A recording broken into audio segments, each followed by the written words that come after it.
जय गुरु स्टूडेंट, मैं doctor Amrita Datta, assistant professor, department of history, Yogoda Satsanga Mahavidyalaya, Ranchi. आज के इस वीडियो में हम लोग गुप्त युगीन मूर्तिकला के बारे में जानेंगे। ये जो टॉपिक है ये सेमेस्टर 2 के CC3 पेपर का है और हम लोग ये जानकारी इसमें अर्जित करेंगे कि गुप्त काल में बुद्ध मूर्तियां कैसी थी और वैष्णव मूर्तियों और शैव मूर्तियों की क्या समावेश था। तो हालांकि हम लोगों ने इससे पहले हम लोगों ने पढ़ा है कि गुप्त काल की मूर्तियां यानी कला संस्कृति काफी उच्च कोटि की थी, लेकिन इस वीडियो में हम लोग सिर्फ गुप्त कालीन मूर्ति कला के बारे में जानकारी लेंगे और जिसके मुख्य बिंदु है ये सब है, जिसमें हम लोग ये भी जानेंगे गुप्त काल में जो मूर्तियां बनी थी उसका भाव कैसा था, उनको बनाने की सोच क्या थी। तो वास्तुकला के समान ही मूर्ति कला का भी गुप्त काल में अत्यधिक विकास हुआ। गुप्त सम्राटों के संरक्षण में भागवत धर्म का पुनः विकास हुआ था तथा उनकी सहिष्णुता की नीति ने अन्य धर्मों एवं संप्रदायों को फलने फूलने का अवसर प्रदान किया।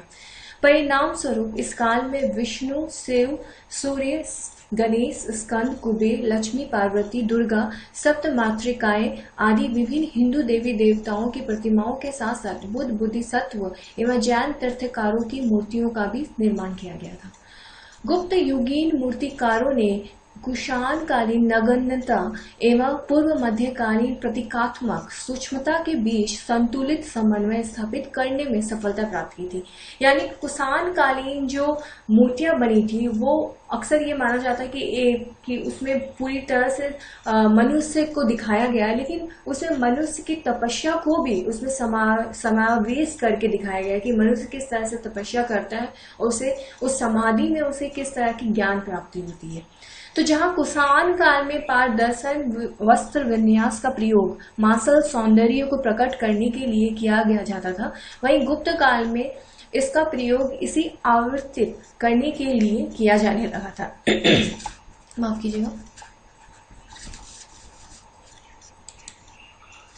यही कारण है कि गुप्त मूर्तियों में आद्योपांत आध्यात्मिकता, भद्रता एवं शालीनता दृष्टिगोचर होती है।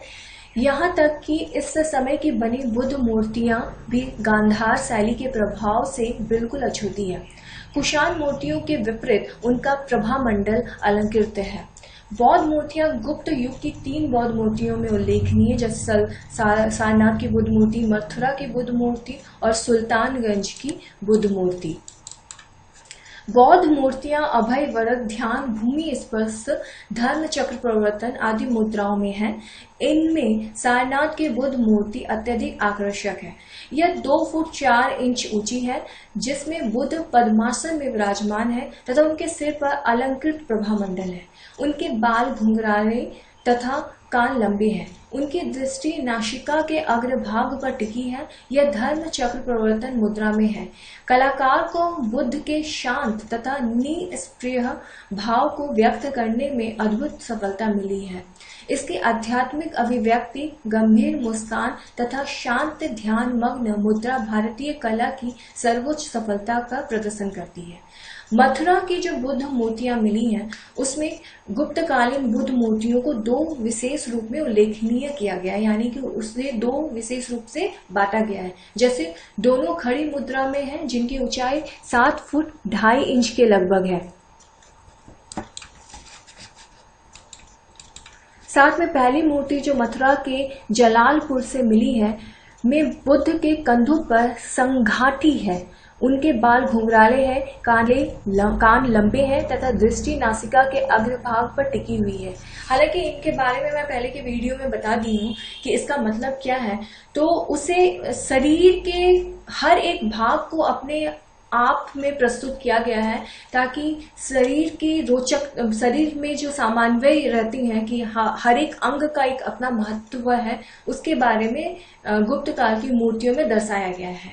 यानी कि उनके मस्तक के पीछे गोल अलंकृत प्रभामंडल है। दूसरी मूर्ति भी अत्यंत आकर्षक एवं कलापूर्ण है, जिसके मुख की शांति तथा ध्यानु मुद्रा दर्शनीय है। बुद्ध की मुद्रा शांत एवं गंभीर है तथा चेहरे पर मंद मुस्कान का भाव व्यक्त किया गया है। मथुरा शैली में जो निर्मित बुद्ध की अकेली ऐसी प्रतिमा जो कुषाण काल से प्रभावित है, कुमार गुप्त प्रथम 415 से 455 ईसा पूर्व के समय मन कुंवर यानी इलाहाबाद में यह इस जगह से मिली है। यह अभय मुद्रा में सिंहासन पर आसीन है। इसका सिर मुंडित तथा उधर्व भाग नग्न एवं मार्शल है। ऐसा प्रतीत होता है कि इस कला का बाद में पुनः त्याग कर दिया गया था, क्योंकि यह तत्कालीन सौंदर्य बोध के अनुकूल नहीं थी। अन्य सभी मूर्तियों के सर पर घुंघराले बाल दिखाए गए हैं। नेक्स्ट जो मूर्ति पाई गई है गुप्त काल में वो सुल्तानगंज की बुद्ध मूर्तियां हैं, जो पाषाण के अलावे इस काल में धातुओं से भी बुद्ध मूर्तियां बनाई गई हैं। इनमें सुल्तानगंज जो बिहार के भागलपुर जिले में स्थित है, जिनके बारे में आप लोगों को जानना चाहिए कि यहाँ की जो मूर्तियां विशेष रूप से उल्लेखनीय है, क्योंकि ये ताम्र निर्मित यह मूर्ति 7.5 फुट ऊंची मिली है। बुद्ध के बाएं हाथ में संघाटी तथा उनका दायां हाथ अभय मुद्रा में है। संघाटी का घेरा पैरों तक लटक रहा है। यह मूर्ति भी अत्यंत सजीव तथा प्रभावशाली है। वैष्णव की जो मूर्तियां पाई गई है वो गुप्त शासक वैष्णव मत के पोषक थे, इसलिए वैष्णव की भी मूर्तियां पाई गई हैं। अतः उनके समय में भगवान विष्णु की बहुसंख्यक प्रतिमाओं का निर्माण किया गया है। चंद्रगुप्त द्वितीय ने विष्णुपद नामक पर्वत पर विष्णु स्तंभ स्थापित करवाया था। स्कंदगुप्त के काल में भगवान विष्णु की एक मूर्ति स्थापित की गई थी। गुप्त काल की विष्णु मूर्तियां चतुर्भुजी हैं। मथुरा, देवगढ़ तथा एरन से प्राप्त मूर्तियां उल्लेखनीय है। एरन से वारा रूपी विष्णु की एक मूर्ति मिली है, जिस पर हून नरेश तोड़मान का लेख अंकित है। गुप्त काल में श्याम मूर्तियां भी पाई गई हैं, जिसकी विशेषताएं ये थी कि वो शिव मूर्तियां थी। ये श्याम मूर्तियां लिंग तथा मानवीय दोनों ही रूपों में मिलती हैं। लिंग में ही शिव के एक अथवा 4 मुख बना दिए गए थे और इस प्रकार के लिंग मथुरा, भीटा, कौशाम्बी, करमडंडा, खो, भूमरा आदि स्थानों से मिले हैं।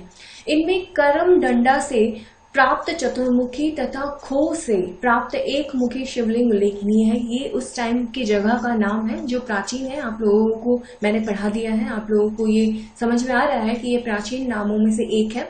तो एक मुखी शिवलिंग भूमरा के शिवलिंग के गर्भगृह में स्थापित है। इन मूर्तियों को मुख लिंग कहा जाता है। मुख लिंगों के अलावा शिव के अर्धनारीश्वर रूप की 2 मूर्तियां मथुरा संग्रहालय में सुरक्षित है। विदिशा के शिव के हरिहर स्वरूप की एक प्रतिमा मिली है, जो इस समय दिल्ली संग्रहालय में स्थित है। अन्य भी बहुत सारी देवी देवताओं की मूर्तियां मिली हैं। इन सभी हिंदू देवी देवताओं की मूर्तियों के अलावा भी गुप्त काल में अनेक मूर्तियां प्राप्त हुई हैं। भूमरा के मंदिर में यम, सूर्य, ब्रह्मा, कुबेर, गणेश, स्कंद, इंद्र, महेश मर्दिनी यानी दुर्गा का रूप आदि की मूर्तियां दीवारों के चैत्य गवाच पट्टियों में बनी हुई मिली हैं। हालांकि इस वीडियो में सिर्फ मैं मूर्तियों की संक्षिप्तता के बारे में ध्यान दी हूँ कि इस तरह की मूर्तियां गुप्त काल में मिली हैं। नेक्स्ट जो वीडियो आपके लिए मैं लाऊंगी उसमें आपको बहुत सारे और विस्तार पूर्वक अध्ययन करने को मौका मिलेगा।